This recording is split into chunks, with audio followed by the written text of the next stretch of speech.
ආයුබෝවන් යාළුවනේ දිනෙන් දිනම ඉහළ යන ආර්ථික ප්‍රශ්න හමුවේ අමතර ආදායම් මාර්ග ගැන බොහෝ දෙනා උනන්දු වෙනවා. ඉතින් ඔබටත් අමතර ආදායම් මාර්ගයක් ඇති කරගන්න පුළුවන්. ඊටාම ලේසි ක්‍රමයක් ගැනයි අද අපි මේ කතා කරන්නේ. ඔයගොල්ලෝ තාමත් අපේ නාලිකාව subscribe කරලා නැත්නම් දැන්ම subscribe button එක ඔබන්න. වීඩියෝ එකක් දාපු ගමන් නරඹන්න අපේ යාළුවන්ට එතකොට පුළුවන්. ඉතින් සතයක්වත් වියදම් කරන්නේ නැතුව අමතර ප්‍රාග්ධනයක් නැතුව Tamanට තියෙන පහසුකම් වලින්ම කොහොමද අමතර ආදායමක් ලබා ගන්නෙ? අනේකයි දැන් ගොඩක් අයට තියෙන ගැටලුව.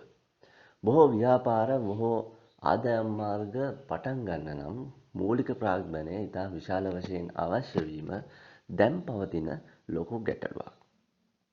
ඉතින් දැනට තමන්ගේ අතේ තියෙන ජංගම දුරකථනය දැනට තමන්ගේ අවට තියෙන පහසුකම් පාවිච්චි කරලා සතයක්වත් වියදම් නොකර මාසෙකට අවම රුපියල් ලක්ෂ 2-3ක ආදායමකට යන්න පුළුවන් ඊටාම පහසු ක්‍රමයක් ගැනයි අද අපි කතා කරන්නේ. මොකක්ද මේ ක්‍රමය? ඔයගොල්ලෝ අහලා ඇති බ්‍රෝකර්ලා ගැන. බ්‍රෝකර් කියන්නේ තවත් කෙනෙකුට අතරමැදි සේවයක් සපයලා ආදායමක් ලබා ගන්න අය. ඉස්සර කාලේ නම් බ්‍රෝකර් කෙනෙකුට ගොඩක් වැඩ හොයාගන්න අමාරුයි. තමන්ගේ සීමාව ඊටම පටු සීමාවක්. තමන් ඉන්න ප්‍රදේශයේ තමන් දන්න අයගේ ගෙවල් දොරවල් විකුණන්න තියෙන ඒවා, වාහන, එහෙමත් නැත්නම් ඉඩකඩම්. මේ විදිහට තවත් අයට හඳුන්වා දීලා අතරමැදි ගාස්තුවක් ගන්න අය බ්‍රෝකර්ලා ඉන්නේ.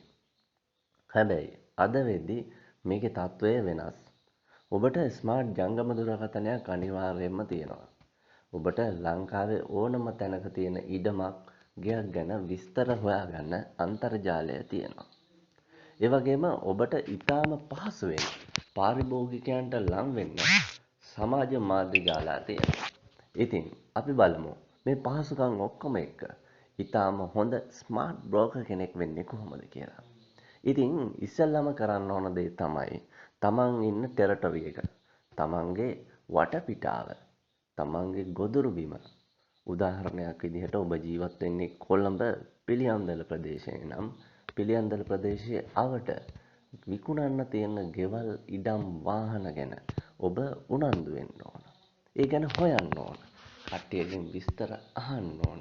දැන්වීම් පළ කරලා තියෙනවා නම් මේවට නම්බර් වලට කෝල් කරලා ඒ විස්තර අරගෙන පොතක සටහන් කරන්න ඕනේ. මෙන්න මේක පාරම්පරික බ්‍රෝකර්ලා හිතාම හොඳින් කරපු දෙයක්. Tamanට ලැබෙන ඕනෑම තොරතුරක් Taman ගාව තියෙන ඩයරි එකක සටහන් කරගන්න පාරම්පරික බ්‍රෝකර්ලා උනන්දු උනේ ඕන වෙලාවට ඒ දත්ත වලින් Tamanට වැඩක් ගන්න පුළුවන් කියලා ඒගොල්ලෝ දන්න නිසායි. අන්න ඒ නිසා ස්මාර්ට් බ්‍රෝකර් කෙනෙක් වුණාම Tamanගේ විස්තර ටික තමන්ගේ ඩේටා ටික ඊටම හොඳින් තියාගන්නත්, හොඳින් මතක තියාගන්නත් ඔබට හැකියාව තියෙන්න ඕනේ. ඉතින් තමන්ගේ ජංගම දුරකථනයට මේ දේවල් ඇතුළත් කරගන්නවා වගේම පාරම්පරික විදිහට පොතක දිනපොතක ලියා ගන්න කියන්නේ තමන් කරන කාර්යයට ඒකෙන් යම්කිසි වටිනාකමක් එකතු වෙන නිසායි. උදාහරණයක් විදිහට ඉඩමක් හොයන පාරිභෝගිකයෙක් ළඟට ගිහිල්ලා ඕගොල්ලෝ මේ ඩයරි එක අරගෙන එහෙට මෙහෙට පෙරලනකොට හිතන්නේ නැති තැනක වාසනාව උදා වෙන්න පුළුවන්. ඉතින් Tamanට පාරිභෝගිකයෝ ඇද ගන්න අවශ්‍ය නම් ඔයාලට අන්තර්ජාලයේ දැන්වීම් පළ කරන්න පුළුවන්. එක පැත්තකින් විකුණ ගන්න තියෙන දේවල් වල ගැනුම්කරුවන් ඔබ වෙතට ලං කරගන්නවා වගේම අනිත් පැත්තෙන් පාරිභෝගිකයන් ඇද ගන්නත් අන්තර්ජාලය දැන්වීම් භාවිතා කරන්න ඔබට අමුතුවෙන් කියලා දෙන්න ඕනේ නැහැ. මේ වෙනුවෙන් උනන්දු වෙලා මාස ගාණක් යනකොට ඔබ නිකම්ම බ්‍රෝකර් කෙනෙක් කියලා සමාජය තුළට පණිවිඩය යනවා. ඊට පස්සේ ඔබ කරන සෑම ගනුදෙනුවකින්ම 3% වගේ ප්‍රමාණයක් ඔබට නිතැතින්ම හිමි වෙනවා. ඉතින් අද අපි මේ කතා කරේ රුපියලක්වත් වියදම් කරන්නේ නැතුව තමන්ගේ අතේ දැනට තියෙන දේවල් වලින් ස්මාර්ට් බ්‍රෝකර් කෙනෙක් වෙන්නේ කොහොමද කියලා. ඉතින් මේ වීඩියෝ එක හොඳයි නම් මේ අදහස සුපිරි නම් ලයික් එකක් දාලා කමෙන්ට් එකක් දාන්න. හොඳින් මතක තියාගන්න. යාළුවොත් එක්ක වීඩියෝ එක ෂෙයා කරන්න. හැමදාමත් අපිත් එක්ක රැඳී ඉන්න. අලුත් අදහස්, අලුත් වීඩියෝ හැමදාමත් ඔබට අරගෙන එන්න අපි සූදානම්. ඔබට ජය.